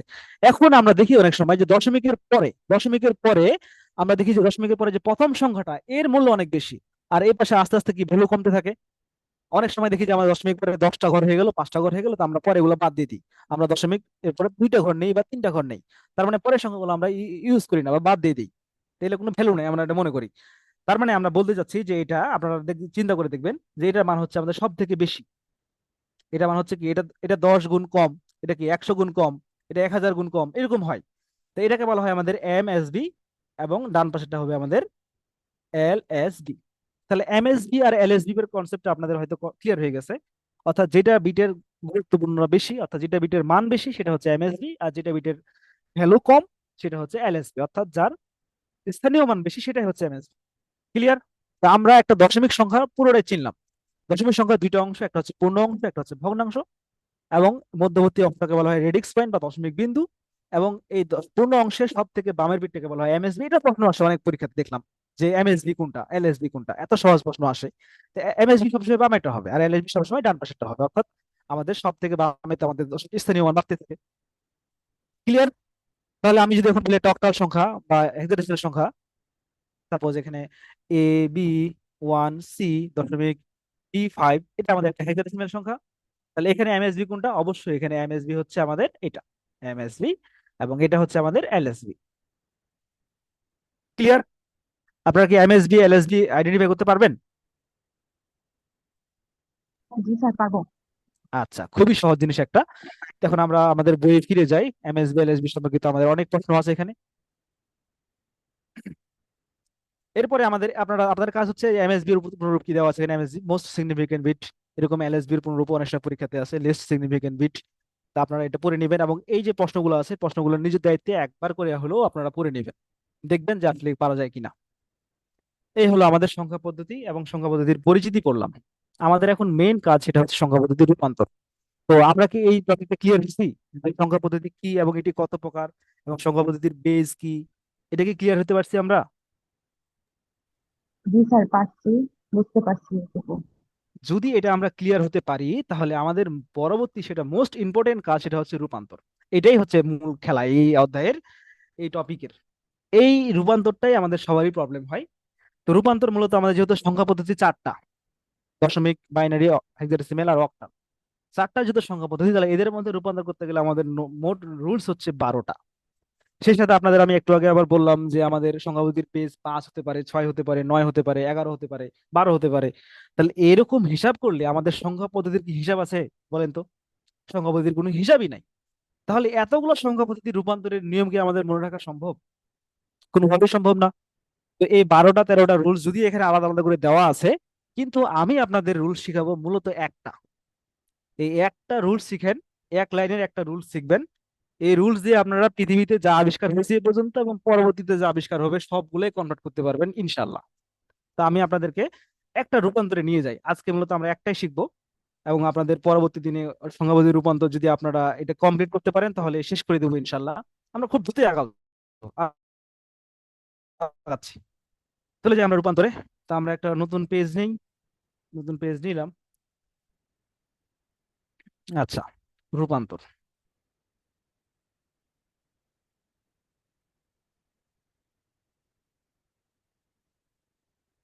তো রূপান্তর, তো যেহেতু আমরা সংখ্যা পদ্ধতি সবগুলো চিনি, তাহলে আমাদের নিয়ম এক হিসেবে আমরা একটা নিয়ম দেখি এখানে, নিয়ম এক। নিয়ম এক, নিয়ম এক। একটা হচ্ছে যে দশমিক থেকে, দশমিক সংখ্যা দেওয়া থাকবে আমাদের, দশমিক থেকে যে কোনো সংখ্যায় রূপান্তর।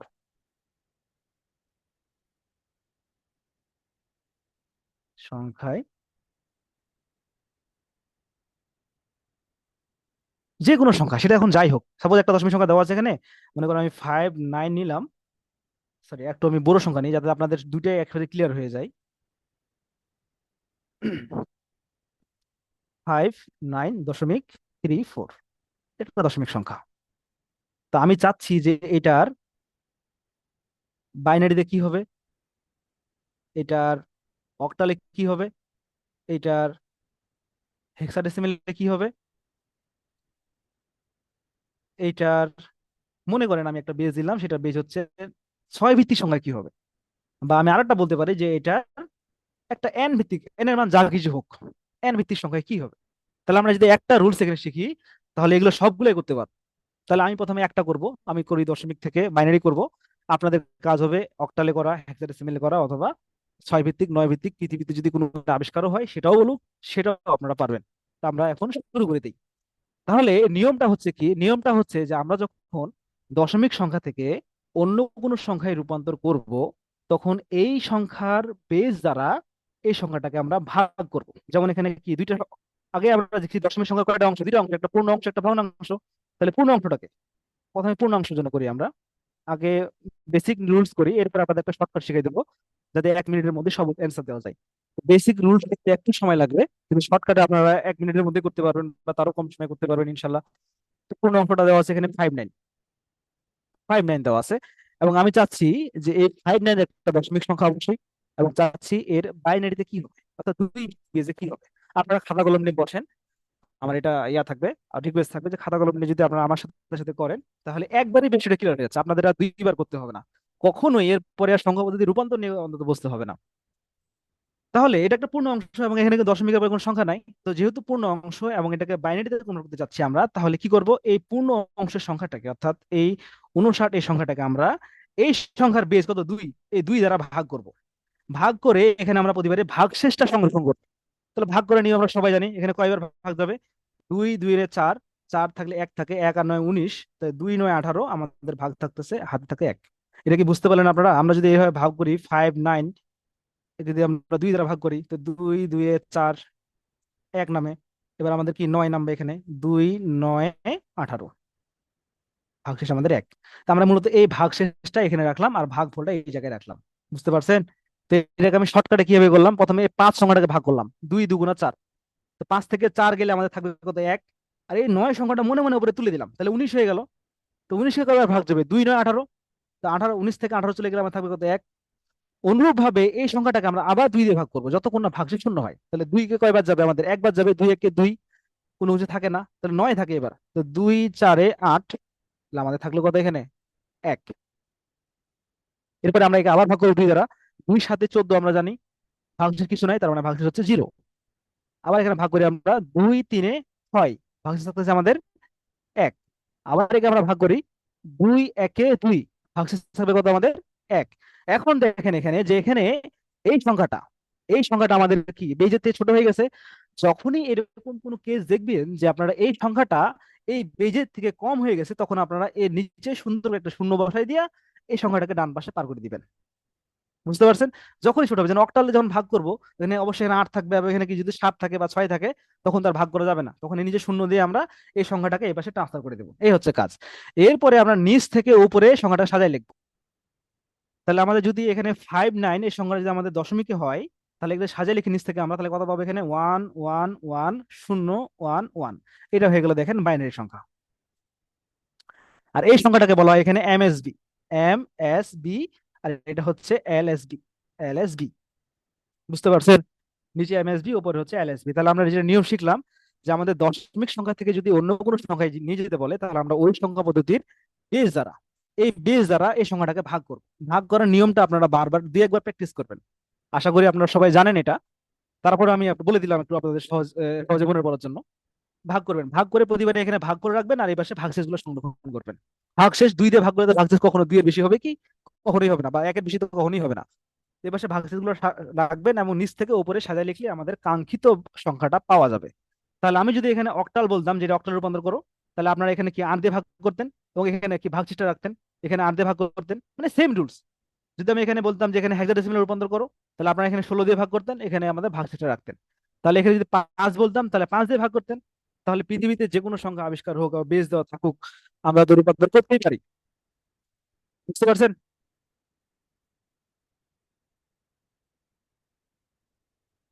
হ্যালো, কেউ একজন রেসপন্স করেন, আপনারা কি বুঝতে পারছেন?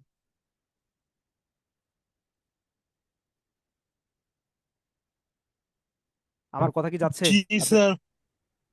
নাকি আমি মিউট হয়ে গেছি? না, আমি তো মিউট নাই। আপনারা কি বুঝতে পারলেন যে দশমিক থেকে যে কোনো সংখ্যায় গেলে কি করতে হবে? তো আমরা পূর্ণ অংশটা দেখলাম যে পূর্ণ অংশটা আমাদের ভাগ করতে হবে। তাহলে ভগ্নাংশটা কি করবো আমরা? ভগ্নাংশটা আমরা করবো গুণ। যেমন এখানে আমাদের ভগ্নাংশ কি ছিল, এখানে আমাদের, এখানে আমাদের হলো 0.34। তাহলে আমরা যদি এখানে করি, এখানে 0.34, একটা লম্বা করে এখানে দাগ দিয়ে দিবেন। দশমিকের পরে আমাদের 2 ঘর, 2 ঘরের বেশি এই পাশে আমরা চলে এসে আমি বেশি লিখবো। তো আমরা এখানে 2 দিয়ে গুণ করবো। গুণ করেন 2 4 8, 2 3 6, দশমিক এখানে কিছু নাই পাশে মানে শূন্য। আবার একে 2 দ্বারা গুণ করেন, তাহলে 2 8 16, 16 6 থাকলো 1, 2 6 12 আর একে 13, দশমিকটা এখানে, তো দশমিকের পূর্বে আমাদের একটা 1 চলে গেল, এখানে আবার 2 দ্বারা গুণ করবো, তাহলে আবার এখানে কি হবে, 2 6 12, 12 2 হাতে থাকলো 1, 2 3 6 রেখে 7, দশমিক এখানে 0। তাহলে দেখেন এখানে যে আমাদের এটা তো চলতেই থাকে, কতক্ষণ শেষ, যখন এখানে 0 0 চলে আসবে দুইটাই, তখন আমরা স্টপ করবো। এটা তো আমাদের শেষ হবে না, তাই এটা আমরা ডট ডট দিয়ে রেখে দেবো, 2 ঘর অথবা 3 ঘর করে আমরা রেখে দেবো। আর এখানে এমএসবিটা হবে উপরে আর এলএসবিটা হবে নিচে, এলএসবি নিচে হবে। তাহলে আমাদের যদি সংখ্যাটা হয় দশমিক, এখানে দশমিক 34 দশমিক সংখ্যা, তাহলে এর সংখ্যা হবে 0.010, এরপরে ডট ডট দিয়ে রাখি দিলাম আমরা বাইনারি। তাহলে উত্তরটা হবে আমাদের 59.34 যদি থাকে, উত্তরটা হবে আমাদের টোটাল প্রথমে 1110.010, তারপর ডট ডট দিয়ে রেখে দিল, বাইনারি কমপ্লিট। এই হচ্ছে আমাদের দশমিক থেকে যে কোনো সংখ্যায় রূপান্তরের নিয়ম। তাহলে এখানে আমরা যেহেতু বাইনারিতে করতে চাইছিলাম, এই জন্য আমরা 2 দিয়ে ভাগ করছি। আপনারা অক্টালে করতে চাইলে 8 দিয়ে ভাগ করবেন, হেক্সাডেসিমালে 16 দিয়ে করবেন। তো আজকে যেহেতু সময় শেষ, তা আমি বাকিগুলো করলাম না, আপনাদের কাজ হচ্ছে বাকিগুলো কমপ্লিট করা। তো এরপরে এখানে একটা কিছু প্রশ্ন থাকি গেল, যেহেতু সময় নাই আমি বলতে পারলাম না যে এমএসবি টা আমি নিচেই কেন লিখলাম, উপরে কেন লিখলাম না, এটা একটা প্রশ্ন থাকে গেল। আশা করি আপনারা আগামী ক্লাসে যদি কেউ জানেন তো অবশ্যই জানাবেন, আর যদি কেউ না জানেন তাহলে আমাকে অবশ্যই মনে করে দিবেন যে এমএসবি টা আমরা নিচে কেন লিখি, উপরে কেন লিখলাম না, আর এই ক্ষেত্রে এমএসবি টা আমরা উপরে কেন লিখলাম, নিচে কেন লিখলাম। তো এটা আপনাদের পরীক্ষাতে কাজে আসবে বলে মনে হয় না, কিন্তু আপনাদের বেসিকটা ক্লিয়ার করতে সাহায্য করবে। তো আমি আমাদের চাইছি বেসিক ক্লিয়ার করে দিতে, যাতে আপনাদের যে কোনো সংখ্যা পদ্ধতি রূপান্তর করতে পারেন। আগামী দিন আমরা শিখবো যে যে কোনো সংখ্যা থেকে দশমিকে আসা রুলস, তাহলে আপনাদের সংখ্যা পদ্ধতি রূপান্তর শেষ। এবং এখান থেকে আশা করা যায় যে কোনো পরীক্ষাতে আপনারা একটা প্রশ্ন কমন পাবেন পাবেন ইনশাল্লাহ। এখানে একটা প্রশ্ন থাকে প্রতিবারে, আশা করি এবারও থাকবে। তো আজকের ক্লাসে কারো যদি কোনো প্রশ্ন আছে কোনো?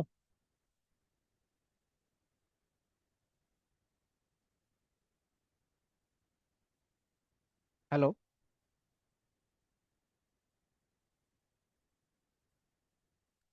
কেউ একজন রেসপন্স করেন, কেউ আছেন, শুনছেন?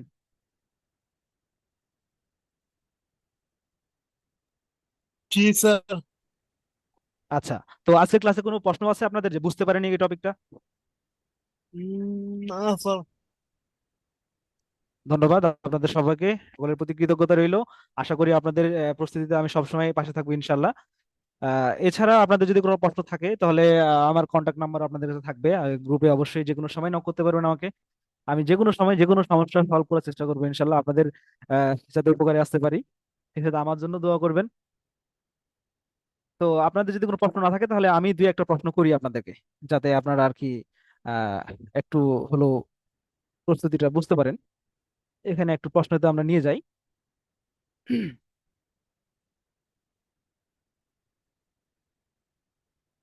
এত ম্যাথমেটিক্স এখানে দেখা যাচ্ছে, এতগুলো আপনাদের পড়তে হবে না, যেহেতু আমি একটা রুল শিখাই দিলাম, তাহলে এই রুল শিখলে পারে আপনাদের আর কোনো রুলসই পড়তে হবে না। আচ্ছা, একটা প্রশ্ন দেখেন এখানে যে 12 এর সমকক্ষ বাইনারি মান কোনটি, দেওয়া আছে দশমিক, আপনাদের চাচ্ছে বাইনারিতে, তাহলে এই সংখ্যাটাকে কি করবেন আমরা, সরাসরি 2 দিয়ে ভাগ করব। দেখেন কত খুব কম সহজে করা যায়, আমি শর্টকাট এখনো শিখাই নেই, শর্টকাটটা শিখলে এটা আপনাদের অন্তত 20 সেকেন্ডের বা 15 সেকেন্ডের মধ্যে করা যাবে, তারও কম লাগতে পারে অনেক সময়, আপনারা যখন এক্সপার্ট হয়ে যাবেন। তা আপনারা যদি অরিজিনাল নিয়ম শিখছেন এখন, তো অরিজিনাল রুলসে আমাদের 12কে আমরা কিভাবে করবো দেখেন। এই যে, এখানে 12 এটা দেওয়া আছে আমাদের দশমিকে, আমি বলছি যে এর বাইনারি মান কত। সিম্পলি আমরা কি করবো, 12কে আমরা 2 দ্বারা ভাগ করবো, 2 6 12 শূন্য, 2 3 6 ভাগশেষ কি শূন্য, আবার 2 1 2 ভাগশেষ কত 1, ছোট হয়ে গেছে তাহলে শূন্য নিয়ে এখানে 1 পার করে দেবো। ঠিক আছে, তো উত্তর হবে আমাদের কত 1100, উত্তর হবে 1100। দেখেন 1100 উত্তর দেওয়া আছে এখানে, এই যে উত্তর 1100। বুঝতে পারছেন? তারপর এই সেম দেওয়া আছে এখানে যে দ্বিমিক রূপ কোনটি হবে, একটা সংখ্যা দেওয়া আছে এখানে, এই সংখ্যাটা দশমিক বাইনারি রূপ কত হবে, সেম প্রশ্ন। এটার বাইনারি আকার কত হবে, এটার বাইনারি আকার কত হবে, সবগুলো পারা যাবে না এখন, এখন তো আপনাদের ধরে ধরে যে কোনো একটা করতে হবে না। দেখেন এই যে সেম প্রশ্ন, এর বাইনারি কত হবে। তা আপনারা আশা করা যায় যে কোনো প্রশ্ন, আমার রুলস গুলো শেখা হোক, আরেকটা ক্লাস করবো আমরা সংখ্যা পদ্ধতিতে, তাহলে এই ক্লাসটা করার পরে আমরা যোগ বিয়োগ গুণ ভাগ সহ সংখ্যা পদ্ধতি নিয়ে যা প্রশ্ন আছে আপনাদের যে কোনো পরীক্ষাতে যে কোনো প্রস্তুতিতে, সবগুলো আমরা অ্যান্সার করতে পারবো ইনশাল্লাহ। বুঝতে পারছেন? আপনাদের কাছে যদি খাতা কলম থাকে তাহলে লাস্ট কোশ্চেন আমার এটা, সেটা হচ্ছে যে যে সংখ্যা নিলাম, সাপোজ 4 9, এটা সংখ্যা নিলাম আমি দশমিক, আমি চাচ্ছি যে এই সংখ্যাটার 5 ভিত্তিক সংখ্যায় কত হবে। কাইন্ডলি আমাকে উত্তরটা কেউ একটু জানান করে, উত্তরটা জানান, উত্তরটা কত হবে। 49 দশমিক সংখ্যা, এর 5 ভিত্তিক সংখ্যায় কত হবে। আপনারা উত্তরটা চ্যাটে লিখতে পারেন, চ্যাট বক্সে লিখতে পারেন, আমি দেখবো।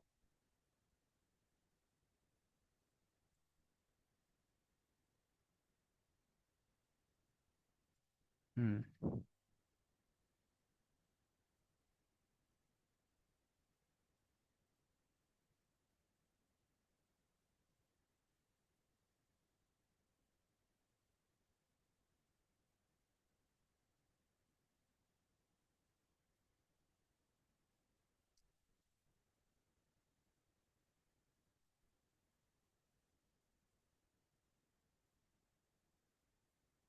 প্রশ্নটা আরেকবার বলছি যে 49 এটা একটা 10 ভিত্তিক সংখ্যা বা দশমিক সংখ্যা, এটাকে 5 ভিত্তিক সংখ্যায় রূপান্তর করলে আমাদের উত্তরটা কত হবে। কাইন্ডলি যারা যারা আছেন তারা তারা অবশ্যই এটা করুন, এখানে যাতে কমপ্লিট হয়ে যায়। কোনো প্রশ্ন থাকলে এখানেই আমাকে বলবেন।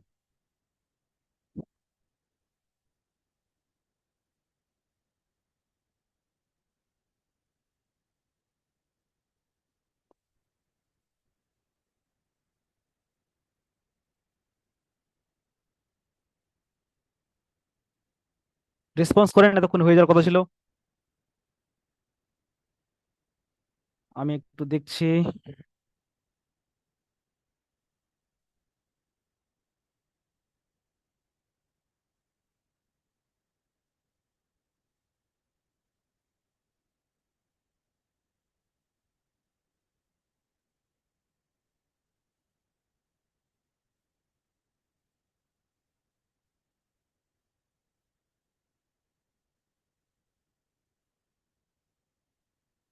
ঠিক আছেন এখানে, যেমন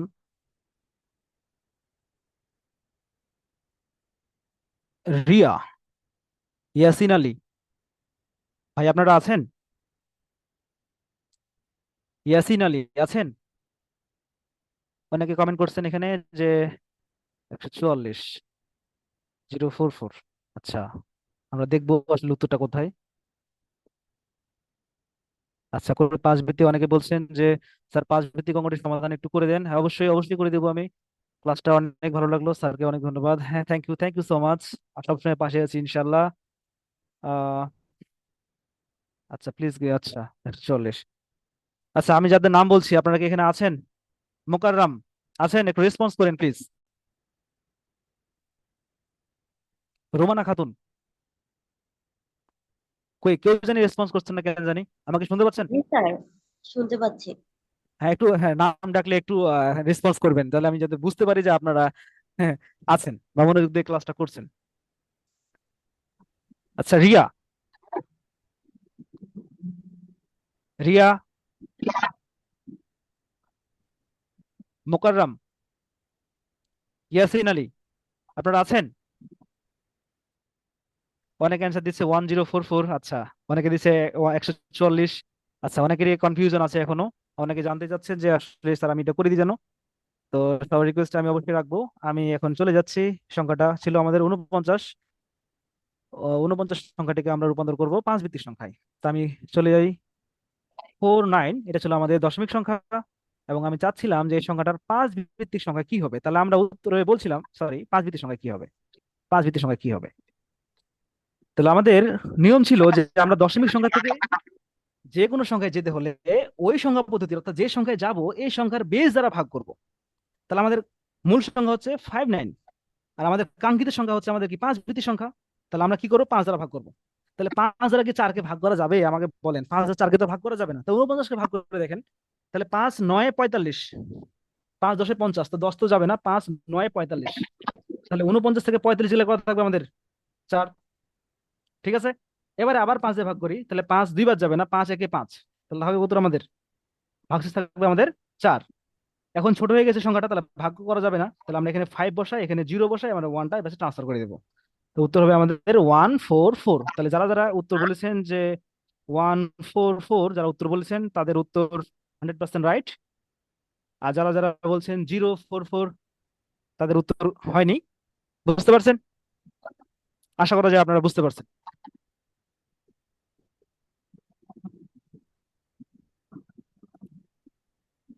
ধন্যবাদ, অনেকে উত্তর দিচ্ছেন, অনেকে বুঝতে পারছেন।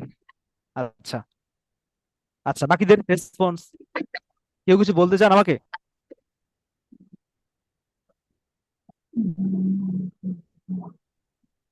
কারো কিছু জানার বা বলার থাকলে আমাকে বলতে পারেন, আমরা দ্রুত শেষ করে দেবো।